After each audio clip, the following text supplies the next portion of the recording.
Good afternoon and welcome to today's SAMHSA-sponsored webinar titled Understanding, Connecting, and Helping Youth Mental Health Through Screening featuring MHA Oklahoma. Today's presentation will be recorded and the recording link, slides, and certificate of attendance will be sent via email to everyone who attended today. Closed captioning is available and can be viewed by clicking on the CC icon at the bottom of your screen or clicking the link in the chat pod to view in a separate window. We also have an ASL interpreter who will be spotlit on your screen. During the presentation, please add your questions and comments in the chat box, and questions will be asked out loud for the presenters to answer at the end of the presentation. When the presentation ends today, a brief survey will show in your browser. Please take a few moments to complete that for us. Thank you again for joining us, and I will now turn this over to Jackie Zimmerman from Mental Health America, who will introduce our speakers and give a brief overview of today's webinar. Jackie, over to you. Thank you so much and welcome everyone. We are so thrilled to have you here joining us today. Please feel free to head on over to the chat. Give us a greeting. Let us know where you're tuning in from. We would love to hear from you. Just note that your mics are off, your cameras are off. It'll stay that way, but we encourage you to use the chat throughout today to ask questions, make comments. So I see those greetings coming through. Hello, hello. Hi, everyone. It looks like we have folks joining from all over. How wonderful. Well, thank you so much for being here and joining us for today's session, Understanding, Connecting, and Helping Youth Mental Health Through Screening. My name is Jackie Zimmerman, and I'm the manager of our public education partnerships and e-learning at Mental Health America's national office. I'm joined here today by Mental Health Association Oklahoma to discuss their use of screening with youth. We'll hear from them about the benefits of implementing school screening tools to help identify mental health concerns early and prevent those long-term consequences of poor mental health. And they'll also give you best practices for engaging and building relationships with schools. They'll review how to use screening tools to identify and detect mental health concerns. And they'll also kind of go through the process of program introduction, screening, referring, and case management, and what that has looked like in their community, and give some tips for what this could look like in your communities as well. We will have time for Q&A at the end of our session, so please feel free to be putting your questions in the chat. And as we go, we will be collecting those on our end and have some time to answer a few at the end. So please feel free to add your questions. We want to note that this webinar was created by MHA and MHA Oklahoma. The views, policies, and opinions expressed are those of our authors and do not necessarily reflect those of SAMHSA or HHS. But we do want to thank SAMHSA for sponsoring today's webinar and making this information available to all of you. Without further ado, I'll introduce our guests we have joining us here today. First, we have Dr. Cheryl Delk, who is the Youth Mental Health Manager at Mental Health Association Oklahoma. Cheryl will be here to share with you all about their screening program. And she is joined by Chelsea Gordon, who is the Youth Mental Health Specialist in the Youth Mental Health Program at MHA Oklahoma. Welcome, Cheryl and Chelsea. We are so honored to have you with us here today to really help dive into this program that you have created that's serving youth so well, and for everyone joining to learn from you all and hopefully leave with some really great takeaways of what this can look like and how it's helping youth in your community. Welcome to each of you. Thank you. Thank you.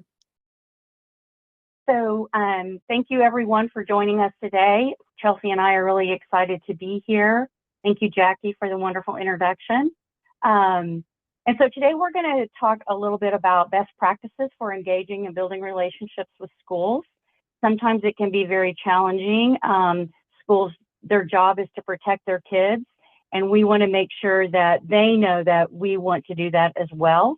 We want to help them to provide support for those youth who might be facing mental health concerns and prevent that emotional disturbance and serious mental health illnesses. for kiddos. And so we're going to talk about YouthCheck. I'm going to talk about the beginning of how it started and the name change, and then how your program can infiltrate those schools near you to benefit the kids and the schools, as well as the parents and families that are involved. Next slide, please. So there's a plethora of research out there that supports screenings in schools. Early detection for all economic classes is important.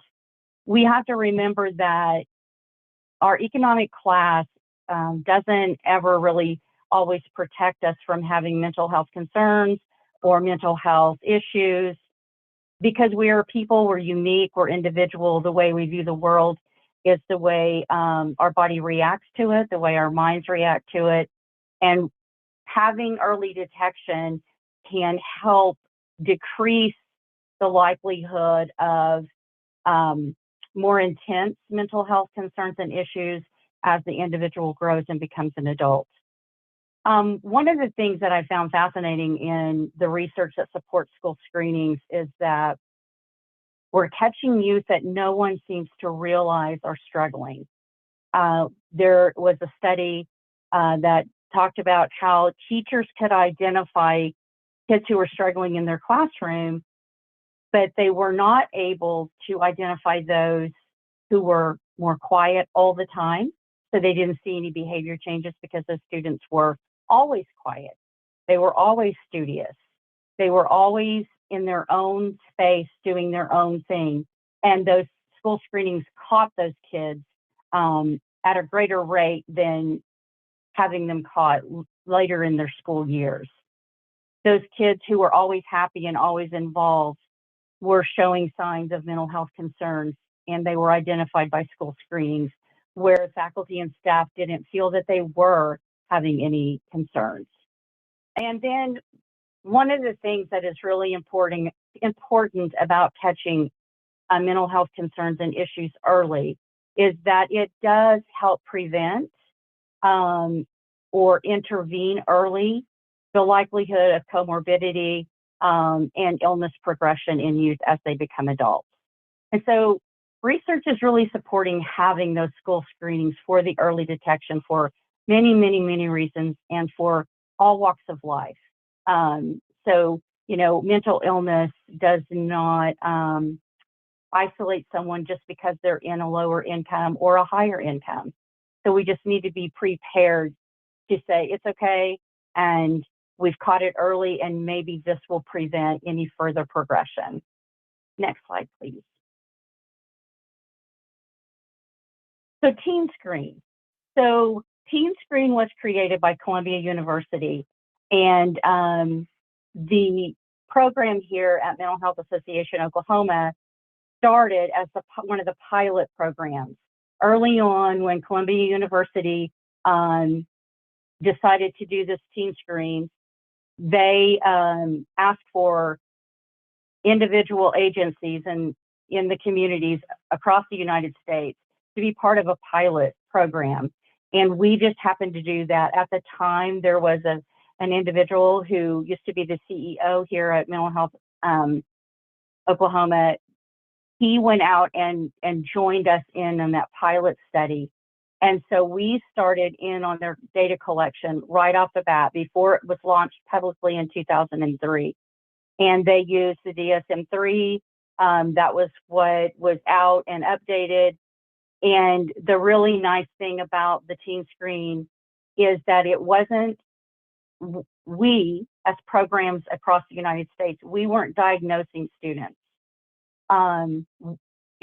It could be used for that later on, but we did not use that as a diagnostic process. What we did was early detection, and so it was endorsed by SAMHSA and at the National Registry for Evidence-Based Programs.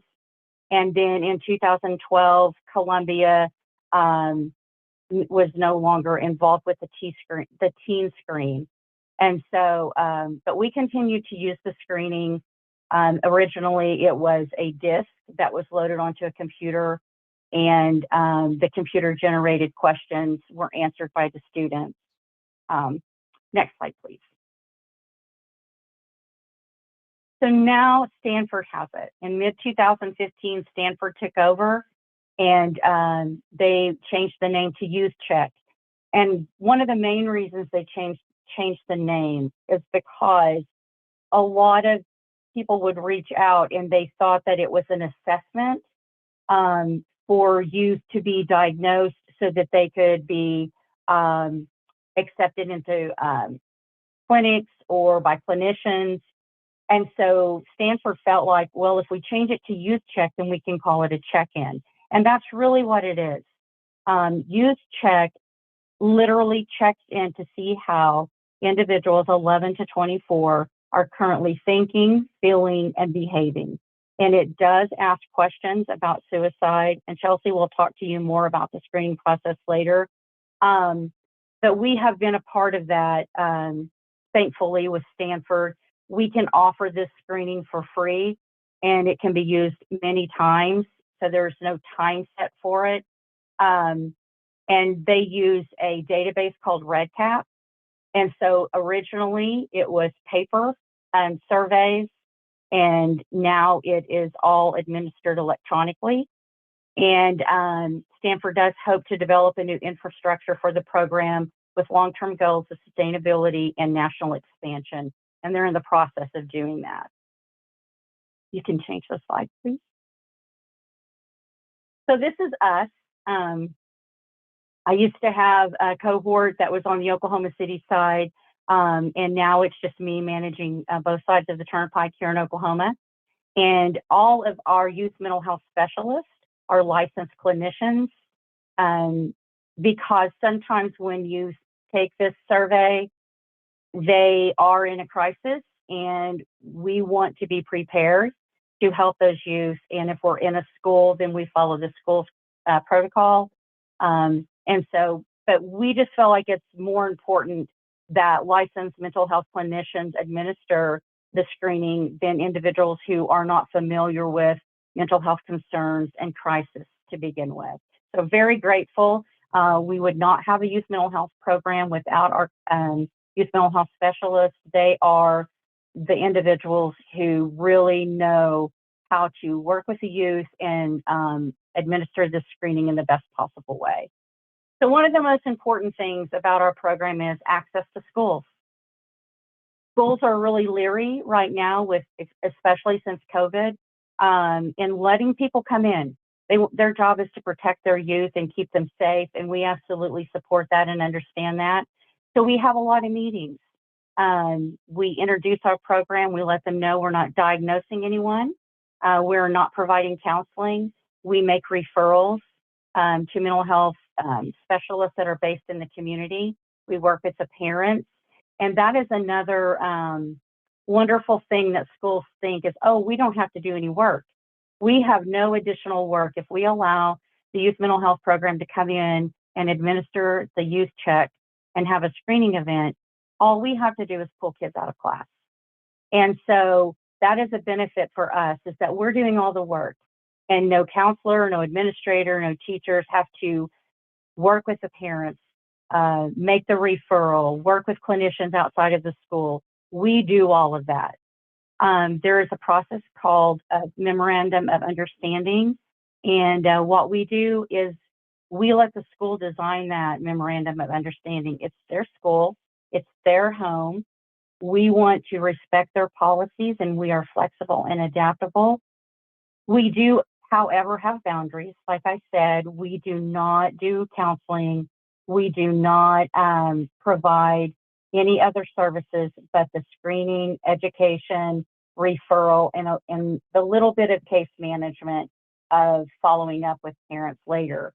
And if the parents want us to speak to the community professional outside of their realm, then they sign an ROI, and we do that for them.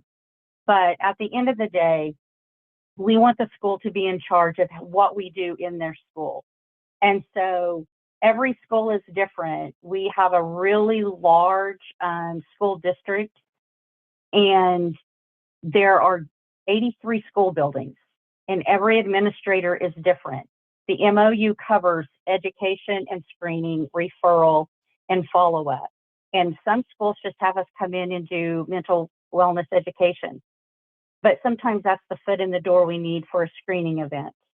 And so we're available. We try to be available as much and as often as needed, because we want those school districts, those school buildings, those administrators to really think that we are their ally, because we are. We're here to serve their students. We're here to serve them. We do offer statewide services here in Oklahoma, and we have traveled to schools that I didn't even know existed and met some of the most wonderful people. And so we are free, we're available, and we really enjoy our relationships with our schools. Not only do we work with schools, but anyone can fill out a website form if they would like for their child to have the screening done. And once they contact through the web form, that comes to me. Then I call the parent, and we have a discussion. And if they're interested, then we follow through with the parent guardian consent. But just having that access to schools is really important, because, as I stated earlier, a lot of schools, they're just afraid to let somebody from the outside come in with something new. And we work really hard to be genuine and honest, and this is what we can do, and we'll do it however you need us to get it done. Next slide, please.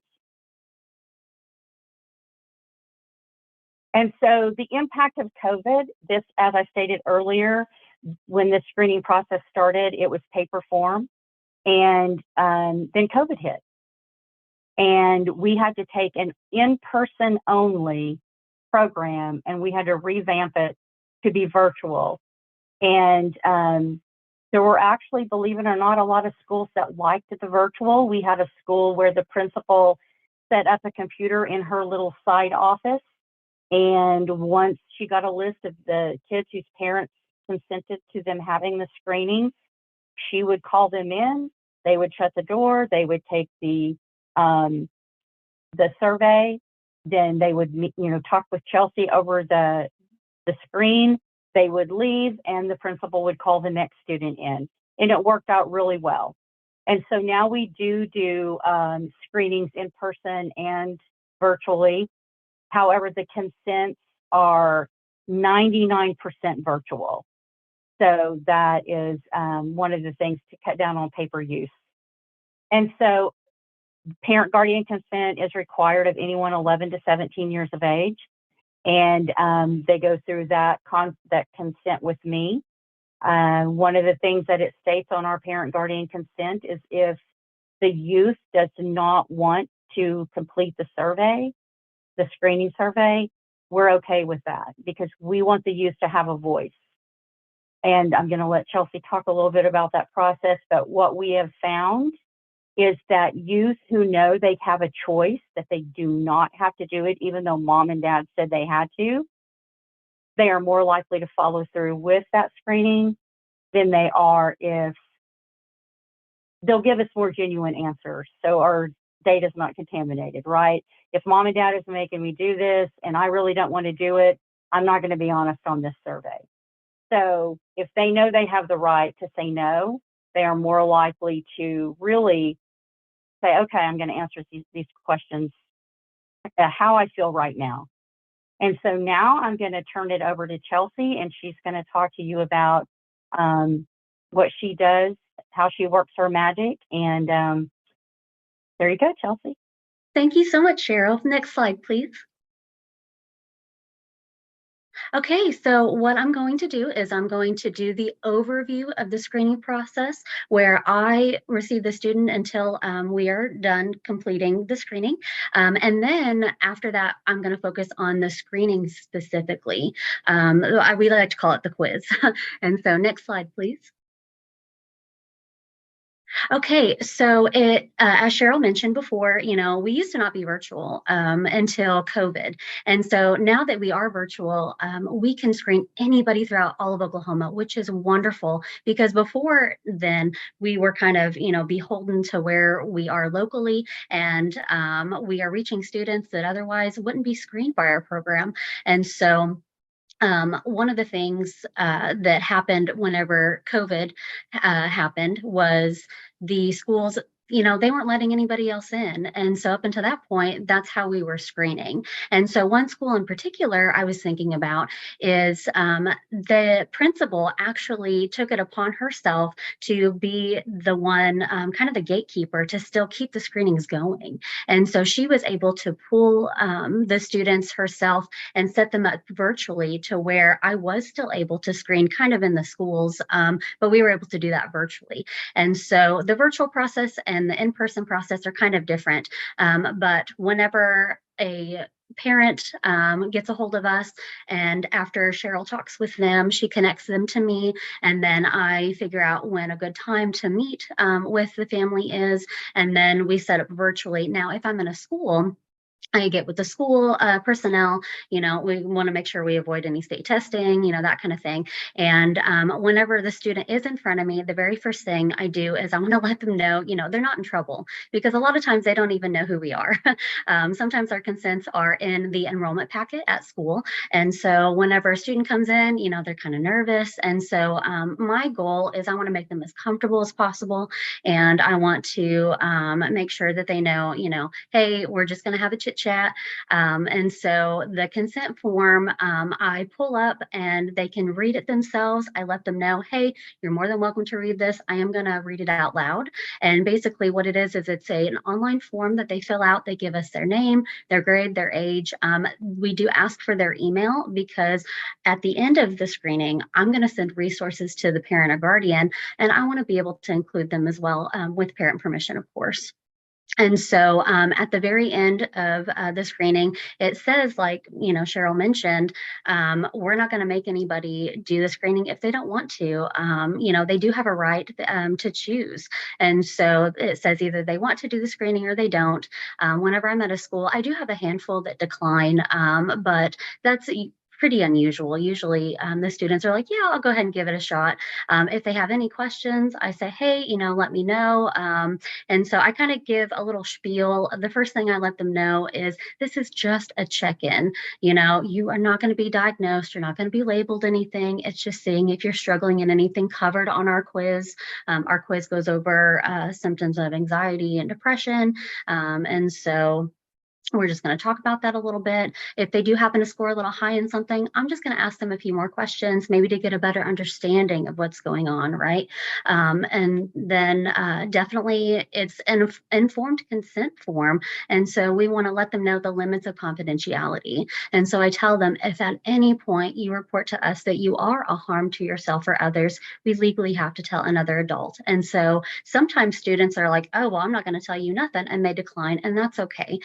We're still going to have a conversation and maybe still give referrals to the parent or guardian. And positive and negative screenings. And so, as I mentioned, sometimes students decline, so we don't even get that far, which is okay. Negative result is the computer does all the work for the screener, which is really nice. And if the student puts no, that they're not really struggling with all the areas covered on the screening, then the computer gives a number. And if the number is below, and I'll go over all this later, if it's below a certain number, then it's automatically a negative. There are several ways to make a screening positive. And so if they're total overall symptom score is a 9 and above, that's an automatic positive. If their impairment score is a 6 and above, that's a positive. And again, I'll go over that a little bit later. But after the screening, we do a debriefing form. And on that debriefing form, it says, whenever you were taking the quiz, did any thoughts, ideas, or concerns come up that you would like to talk to somebody about, maybe like a mental health therapist? And then that automatically makes the screening a positive if they answer yes to that question, because we want to connect the family to resources. And then definitely whenever we get to the depression questions, they could have said no on every question besides one of the suicide questions. And if they answer yes to either they have had recent suicidal thoughts in the last 3 months, or they have had a suicide attempt in the last year, automatic positive. And then the last way for the screening to be positive is if the screener deems it positive for any reason, maybe something that's said on their own volition. And then the red cap, we will go over that after I'm done with all the process. So next slide, please. Clinical interview. So the clinical interview only happens if the screening's positive up to this point. And so all the clinical interview is we're just gathering more information. And so the first set of questions in my head, it's to build rapport. My goal is to build rapport very quickly, because if I have that buy-in, chances are the student is going to be more comfortable to maybe share some information that they wouldn't otherwise. And so we have questions gathering information on, how's home going for you currently? How's school going? What kind of grades are you getting? Do you have a friend or a best friend that you feel like you can really trust? That's a question on the debriefing as well, is we want to see if they have a trusted adult or someone in their life that they can share with. And then after those questions, it goes straight into, it's basically a PHQ-9, right? And so it has depression symptoms. It talks about, are you experiencing any irritability? Are you having trouble sleeping? Is there anything you used to enjoy doing that you don't enjoy doing anymore? Do you have any appetite or weight change? Any feelings of guilt or worthlessness? And then any feelings of hopelessness? And that question I really feel like is vital because we want to know how they're feeling about their future, and definitely how they're feeling internally at this point. And then after the depression questions, we would like to know more information on any suicidality, right? And so we're asking, hey, have you ever thought about suicide? Not necessarily recently, just anytime at all. And then if they answer yes, okay, well, when was the onset? When was the first time you had a thought like that? And then we want to know recency. When was the last time you had a thought like that? Any frequency? Have we noticed any patterns? Is it, oh yeah, every couple of weeks, every couple of months? And then have you ever had a suicide plan? If you did, was it pretty specific, vague? And so I'm asking all these questions, and I want to know if the student knows what their triggers are for those suicidal thoughts. Do you have any deterrents on maybe why you haven't attempted, or why you haven't attempted more? And so I love scaling questions. I always ask on a scale of 1 to 10. 1 is wanting to be alive, and 10 is wanting to be dead. Where do you fall on that scale right now? And then also, I feel like a really important question is, does anyone know? Because I have students who, they share with me, yeah, actually I have had suicidal thoughts, but nobody knows. I haven't told, my guardian. I haven't even told a friend. And so sometimes I'm the first person they're telling. And I do have students who they seem, like kind of reserved, like it's they almost seem conflicted, like they say no to these questions, but they kind of pause, and they're kind of, and so my goal isn't to make sure they're telling me the truth. It's whatever they're comfortable telling me, but we're still going to have a conversation with the guardian, right? And so after this set of questions, it asks more on anxiety. And so do you have any social anxiety? Is there any other anxiety you feel like that we haven't talked about yet? And they also ask for impairment. And so if you do have anxiety, is it affecting you negatively in any aspect of your life? Are you having trouble maybe going presenting in front of the class? Or are you having trouble going to maybe a party that sounds fun, but that, there's going to be a lot of people there, and so you decide not to? And so we're just trying to get more information.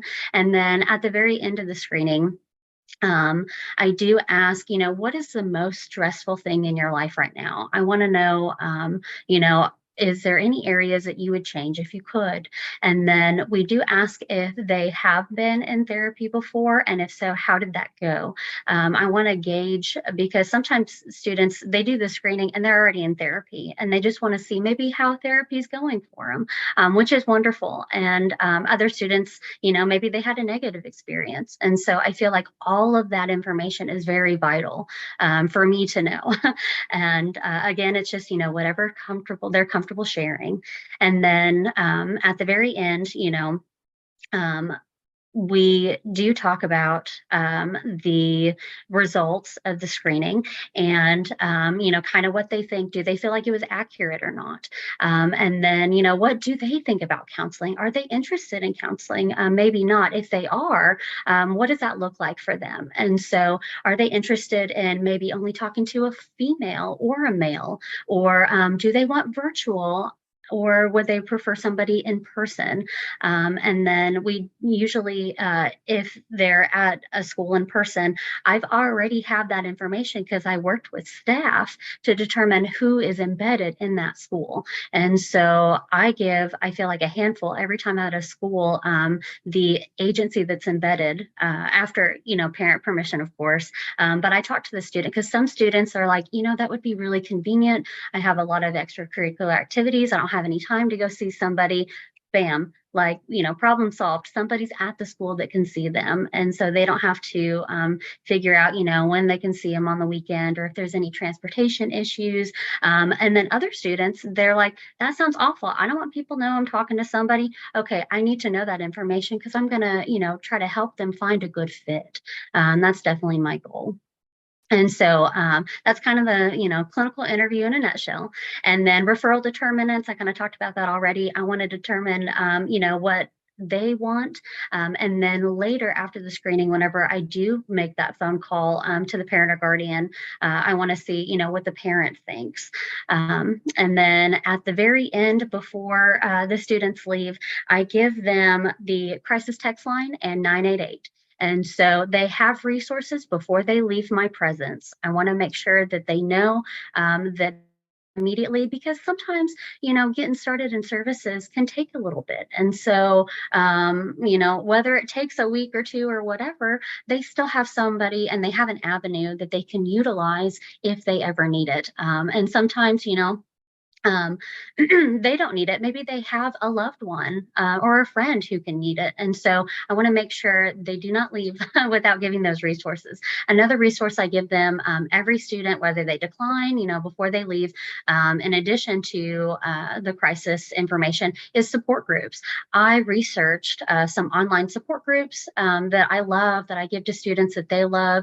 There's one that's kind of like a blog. And so I want to make sure that they have resources when they leave me, just in case. I've had parents say, we're not really interested in counseling, even though the student wants it, right? And so I want to give them something that can hopefully be helpful.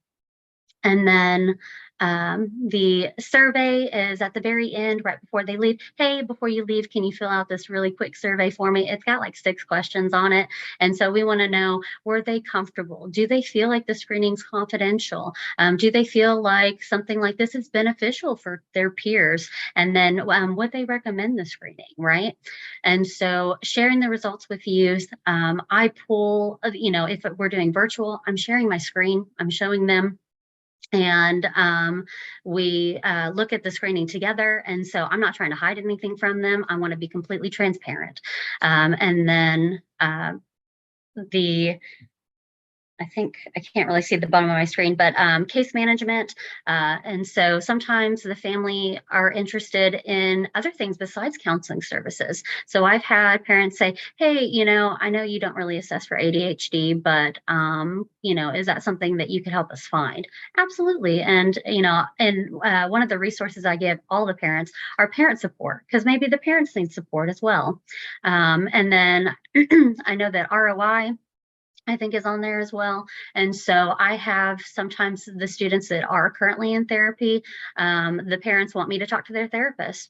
I need an ROI for that. And so I will give them a release of information, and I need the parent will just sign it in a written signature to give me permission, and then I can do that as well.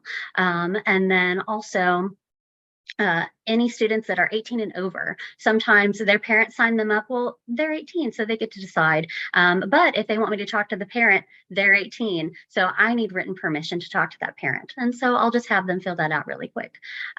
Next slide, please.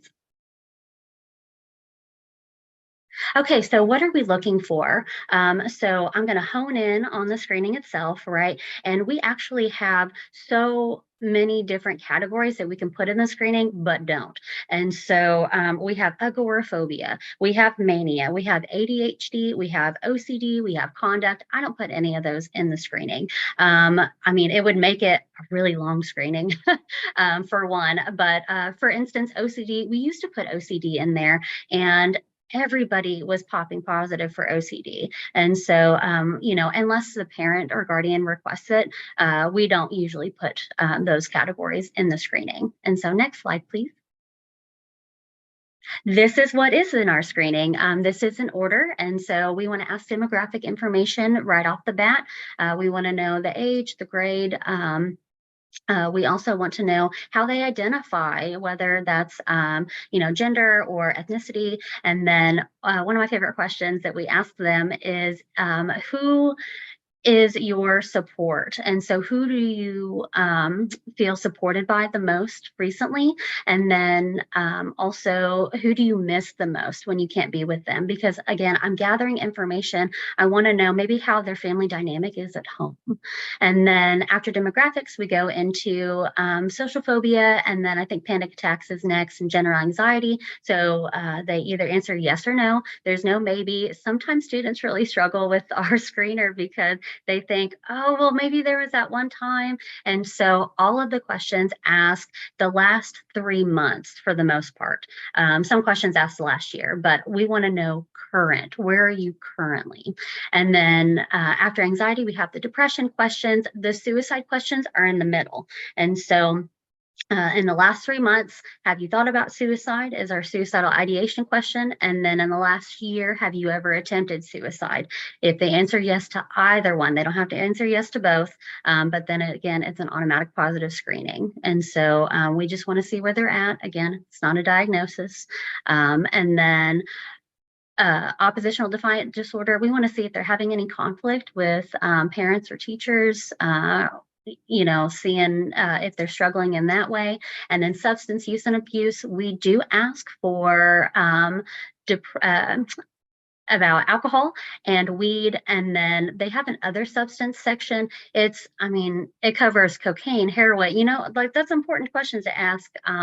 And so we do have some students who they answer yes, and then I want to clarify because I want to see maybe if they'll give me more information. There was this one young lady who she was a middle schooler, and she answered yes to the question about cough syrup, and it asks, do you use it to get high? And she didn't read that part, and she said, oh, well, I use cough syrup, because I was like, oh, tell me about that. Do you mind sharing that information? And she said, yeah, whenever my mom gives it to me.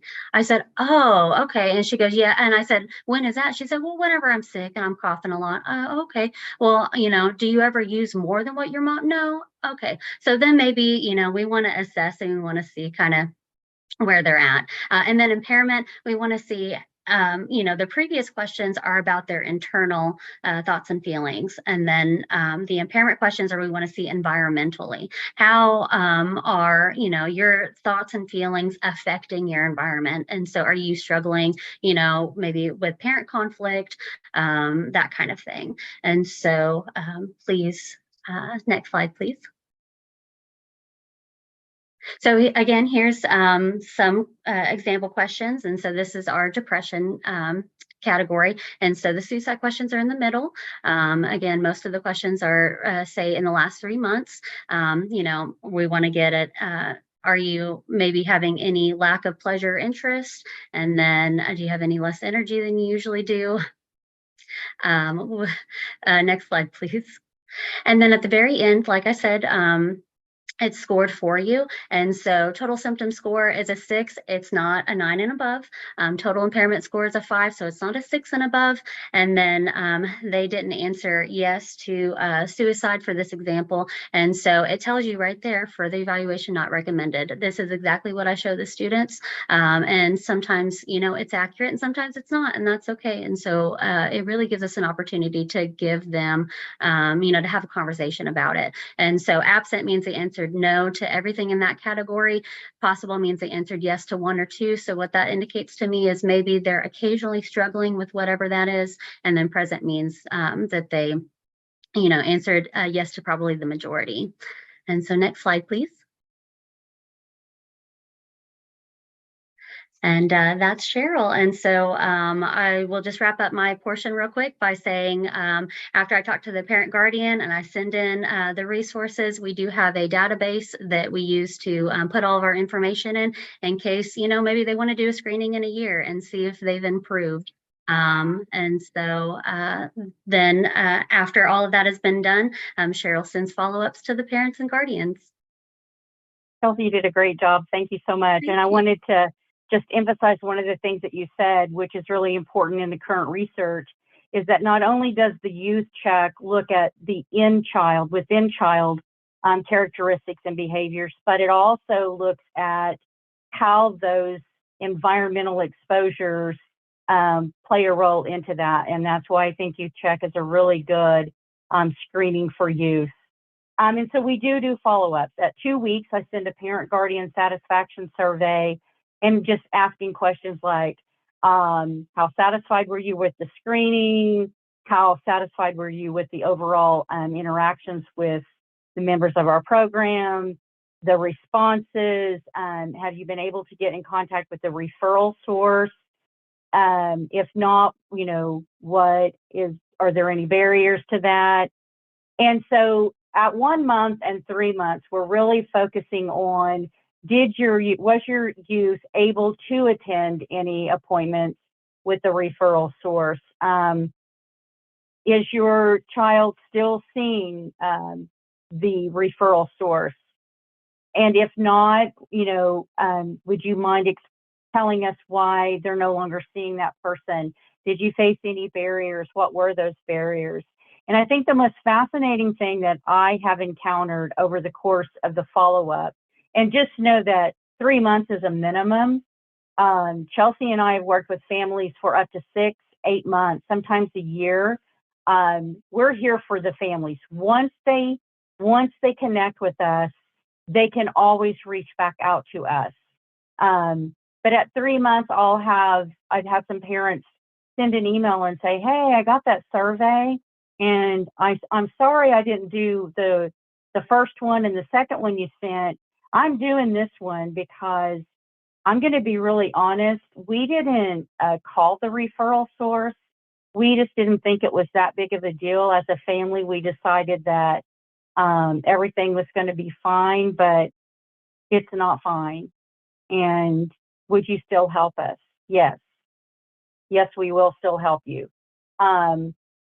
We just don't not help anybody. Even if their child never takes that screening, they're already receiving services, but things are just getting worse. Our program supports that family. And one of the things that I've had happen is I've had counselors in the school. One of the schools that we work with has a mental wellness team. And I've had members of that team come up and say, parents are raving about your program because you don't make them do something for your health. And so this program, the screening, the follow-up services, the educational services that we provide, it's all free. And we're adaptable and malleable to fit any situation, any family, any school. And I think the biggest asset, as I said earlier, are our youth mental health specialists, because they are licensed mental health clinicians who can navigate that journey. And there's no bias. There's no, oh my gosh, I have to work with that family again. There's none of that. And so I just feel like this screening benefits the school, the youth, the parents, the extended family. It's a window. It's a window that might not be open, but guess what? We saw the crack in the window because of this screening, and it's benefiting everyone. And so, next slide, please. I think it's our video of one of the youth who took this. Chelsea actually knows this student, and so it's a really wonderful testament to the screening.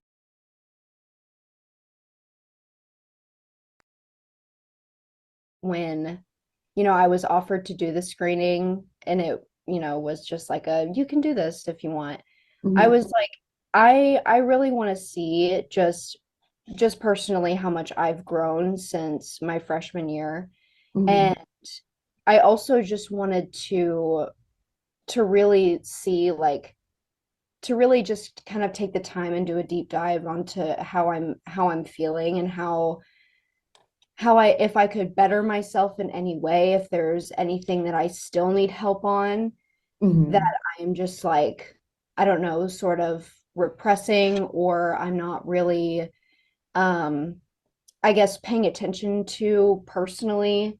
If it would help to kind of bring it up to my consciousness and be like, oh, maybe I should, talk to somebody about that, or, get help with it. Or it really helped me, like, kind of get an understanding of how I was feeling exactly. Sometimes it's really hard for, and I can't speak for everyone, but for me, I felt in the past that it was very difficult for me to really get a grasp on why I was feeling the way that I was feeling, and pinpointing, like if I was aggravated, or if I was just upset, or like that sort of thing about a situation. And I feel like that really helped kind of bring all my thoughts into one place. And in all, it really helped me identify the way that I was feeling. Someone who has struggled in the past with mental health, it really has helped to see, like, see my growth personally. Since I'm not dealing with that anymore, I'm able to look back at how I was feeling, and how everything just like it was everywhere all at once. And then being able to do the screening and then go, wow, I've really grown. Was very user friendly. I didn't feel confused. I wasn't like, what does this mean? Going through the actual screening, and like I said before, it really helped, like, going through each question, it helped me to sit there and think, like, am I really feeling that way? Or, I didn't feel like I had to, like, I guess, lie, or, because at the doctor's office, they give you that little questionnaire, but it's like, do I but this, I didn't feel like I needed to do that. I feel like I just could, take it, and it was great. I thought that it really helped me, narrow down my thoughts, go through each little section, and, just lay it all on the line. And it was, it was great. I thought it was a very easy process. Yes, I realized that through, like, the answers that you can submit through the survey, I was like, I mean, if these answers are here, obviously other people are feeling this way, and I'm not the only one who, feels this way in a certain type of situation, or who has, gone through some of the same experiences that I have, and who are, their response to those are the same way that I had responded. And so it made me feel almost like just a deep breath, or like a weight lifted off. I was like, okay, like, I'm not alone. I know that I'm not alone. And it was really nice to know that, and to, be able to tell myself, like, other people feel this way too. Well, I just want to say thank you so much for being here with us today. We really enjoyed using this screening. We enjoy the schools that we work in. We get calls every day. Like I said, we've been to places that I didn't even know existed. But it's because word of mouth. We have a lot of school personnel talking to other school personnel about the screening process. And then we're meeting on Zoom and describing the program. And then these wonderful youth mental health specialists like Chelsea, we have Amanda and Joyce as well. And they walk in the school, and then I get emails from the counselors that says, oh my gosh, we really didn't have to do any work. And we really love those ladies. They're so nice. And so on behalf of myself and Chelsea, thank you for having us today. And if you have any questions, just let us know. Thank you, Cheryl, and thank you, Chelsea. That was all really, really helpful information. We have had some questions coming through in the chat. I will have a few of those for you now, and if we don't get through all of them, we can always have you answer and send some responses out to participants afterwards too. But again, thank you for sharing this information.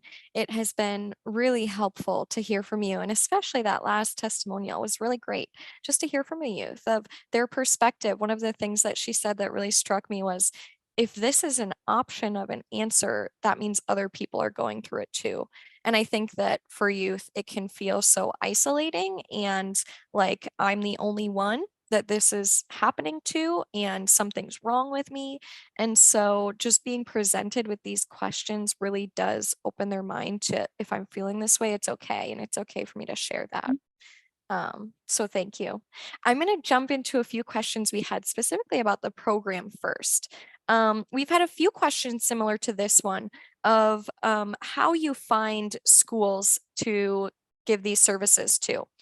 If you reach out to the schools to implement YouthCheck, or if your school board requires a contract, or if they're reaching out to you, kind of what that relationship looks like in Oklahoma. So for us, it's both. So at the beginning of each school year, I contact those who have had us in their schools many years. And then I just send out our information and a hello and introduce our program to surrounding schools in the area and letting them know what we have. Sometimes I hear back from those administrators and sometimes I don't, and that's okay. Every school is different. Like I said, we are currently in one of the biggest school districts in Northeast Oklahoma, and due to HIPAA, I'm not going to say the name of the school district, but they have their own MOU with us. So they have their memorandum of understanding, and there are things that I have to do. Once a month, I have to send them a report telling them how many students we work with. And within Mental Health Association Oklahoma, we have other programs that work in the school as well. So I just do the report for all of them because it's just easier if one person does it. But then we also have to, every 3 months, we have to update. We have required trainings for that district that we have to have in order to go into the school. We had to have background checks, all of those things. But we have schools who reach out to us because they've heard about us from another school administrator. Also, community partners will go to events. Chelsea is very good at events, and she likes to go. And so she also promotes our program out in the community. And then some school personnel might pick something up. And a lot of times, unfortunately, they'll contact us when they've had a loss by suicide. And they want us in for education first. And so then we're in for a screening event, the next year, because it's like that, unfortunately, was an aha moment for them. And so they're like, oh, well, they might have known about our program for a long time, but this happened. And so we've done some education, and now they want a screening event in their school. And it's fine with us. Like we're open to however they want us, but we just do a little bit of both. Yeah, absolutely. And I think sometimes, unfortunately, schools don't realize the needs of their students until something tragic happens like that. It might be, oh, it's not happening here, or our students aren't struggling in those ways. But the reality is that 1 in 5 individuals has a mental health condition. And so it's starting younger and younger. And especially post-pandemic, youth are really struggling. And Yeah. so I think that the pandemic did open up a lot of these conversations, and hopefully schools are starting to see that and reach out to more programs like yours to really be able to implement these types of prevention programs, and then also education and support and wraparound services afterwards. Another question that came through that I'm curious about too is, what does it look like for access to care afterwards? I know you're able to provide them with those resources. Has there been a struggle to access care after screening, especially with workforce issues that are present in the mental health field and just limited resources? Have you found that your students are able to get support? I'm going to let Chelsea answer that one. Sure. Yeah, absolutely. I mean, I feel like everybody has a wait list, and so it can definitely be really difficult. One of the things I wanted to mention is the screening is actually offered in Spanish as well. And so we have a Platicus program at MHA OK that we utilize, and we do have 2 bilingual therapists, but they very often fill up too. And so we have connected with many of the agencies, within our area. It's harder whenever we screen somebody that we're not super familiar with their area. So then that's whenever the research comes in.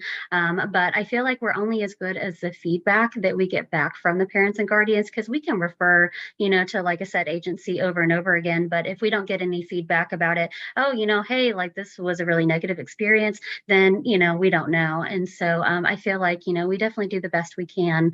And we definitely rely heavily on, whatever information we can get. Yeah, absolutely. It takes a village. There Yeah, it does. are limited resources everywhere, and it's something that we're all trying to overcome. But it sounds like you found a way to provide with some immediate resources like 988 and different helplines, so that hopefully there's some plans in place for youth if they're in crisis until they can get in off those wait lists. Definitely. Yeah. You had mentioned too, Chelsea, I'll wrap us up with this question about the parent feedback and how helpful that is. How have you seen parent involvement look like throughout this process, especially with younger youth, where they might need a little bit more support with their parents throughout the screening process? What does that look like? Sure, absolutely. So it's different for everybody. Sometimes I have parents, as I said before, who are really not interested in, any kind of support. And, it's unfortunate, but I still send them resources just in case they ever change their mind, and they still have our contact information so they can always reach out. But I did have a student in particular who I was thinking about the other day. They identified as a he, and that was different than what the parent was aware of. And during the screening, they actually came to me and they said, hey, I would like to come out to my mom. Would you help me? And the mom wasn't actually surprised, and so I feel like you just have support that varies all across the board. And so, we can definitely support them with wherever they're at. And then, like I said, provide resources for, in case anything changes in the future. Yeah. And we Absolutely. refer a lot to our community partners. So not just the resources in the school, but we have community partners that we work with, that we make referrals to. So Absolutely. I saw a comment in the chat too about checking out your county resources and being able to start there. That's a great space for people that are yeah, listening, of knowing what's available in your area, checking through the county and really seeing there are often resources out there that you might just not be aware of, or that might address certain things that you thought were out of their scope. So really broadening that is helpful. absolutely. I know we are right at the end of our time here, and I want to thank you, Cheryl and Chelsea, for being here today, sharing this really important information with us. I know we didn't get to all of your questions, but we'll send out some materials in the follow-up that will have the survey included, that you can get more information about their program, about MHA Oklahoma, learn more about the services they provide. And we will also send the recording so that you can share this with others. You'll receive a certificate of attendance that will come And we also have a survey. So once you close out of the Zoom, it'll automatically redirect you to the survey for today. We would love your feedback, love to hear from you. We will be having more of these conversations. And so feedback you can provide on what topics you want to hear from and what you find most beneficial is really helpful to us. We want to again thank SAMHSA for sponsoring today's webinar. Without them, this conversation wouldn't have been possible. So thank you to SAMHSA for being our sponsor. And thank you to our team here today, to Cheryl, to Chelsea, and Anne. Thank you for our ASL interpretation throughout the last hour. And lastly, thank you to all of you for joining us, for your lovely questions, for your comments, for the resources you've shared in the chat. It's all very helpful. We will be sending our follow-up materials to you all within 1 week. So you'll receive the additional resources, you'll receive the link to the recording and your certificate of attendance. And with that, thank you all so much. We hope you have a great rest of your afternoon. That concludes today's session. You may now disconnect.